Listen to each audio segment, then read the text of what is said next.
શ્રી ગણેશાય નમઃ. મિત્રો, હવે આપણે સાંભળીએ અધ્યાય બીજો, પવિત્ર પ્રશ્ન. સૂત પુરાણીઓએ શાંત વાણીથી પ્રભાવિત ઋષિઓને તેમને ધન્યવાદ આપ્યા અને તેમના જેવા મહાજ્ઞાનીની વધુ વાણી સાંભળવા મળશે તેવી આશાએ પ્રસન્ન થઈ ગયા. સોનક મુનિઓએ પૂછ્યું, હે સૂત પુરાણી, સંસાર સર્પના વિષમાંથી મુક્તિ અપાવતું પરમ દિવ્ય ઔષધ આપ લાવ્યા છો. સુખદેવજીના મુખમાંથી સાક્ષાત અમૃત ટપકે છે. આપ તેમના વચનામૃતનો જે લાભ લીધો છે તેનું સાર તત્વ અમને કહો. સૂત પુરાણીએ કહ્યું, ઋષિઓ, હું સદભાગી છું કે સૂત જાતિમાં જન્મ્યો હોવા છતાં મારા પર આપની આટલી બધી કૃપા દ્રષ્ટિ છે. આપ જેવા મહાત્માઓના સત્સંગથી જ મને કથા કીર્તન ઉપર પ્રેમ જાગ્યો છે. તો સાંભળો.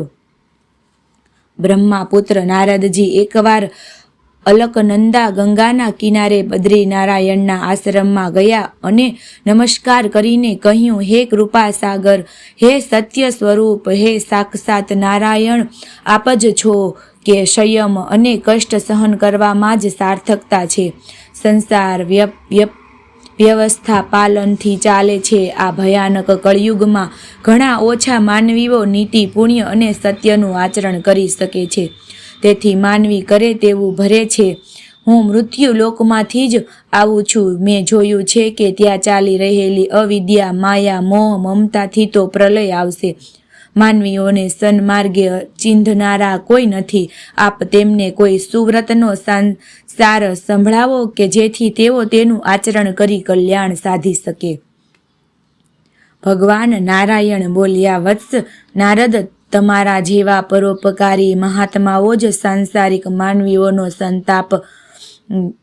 સંતાપ દૂર કરી શકે છે. હે પુત્ર શ્રી કૃષ્ણ, જે એ જ પુરુષોત્તમ પ્રભુ છે, એમની પવિત્ર લીલાઓના શ્રવણથી માનવીના સર્વે શારીરિક અને આત્મીય દુઃખોનો નાશ થાય છે. હું એ જ પુરુષોત્તમના પ્રિય એવા માસનું આખ્યાન કહી સંભળાવું છું.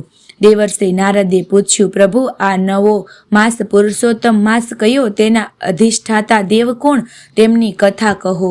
સૂત પુરાણીએ ઋષિઓને કહ્યું, નારદજી, આ પ્રશ્ન તો ભગવાન નારાયણે ઉત્તર આપ્યો કે પુરુષોત્તમ ભગવાન પોતે જ હોવાથી તેનું નામ પુરુષોત્તમ માસ પડ્યું છે.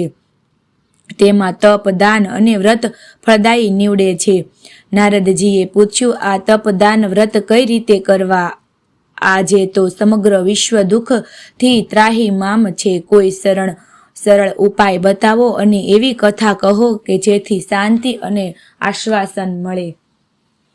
સૂત પુરાણીએ કહ્યું, નારદજીની વિનંતીથી ભગવાન નારાયણે મૃત્યુલોકના માનવીઓના લાભાર્થે પુરુષોત્તમ માસના મહાત્મ્યની કથાઓનો પ્રારંભ કર્યો. શ્રી પુરુષોત્તમ ભગવાનને અર્પણ. બીજો અધ્યાય.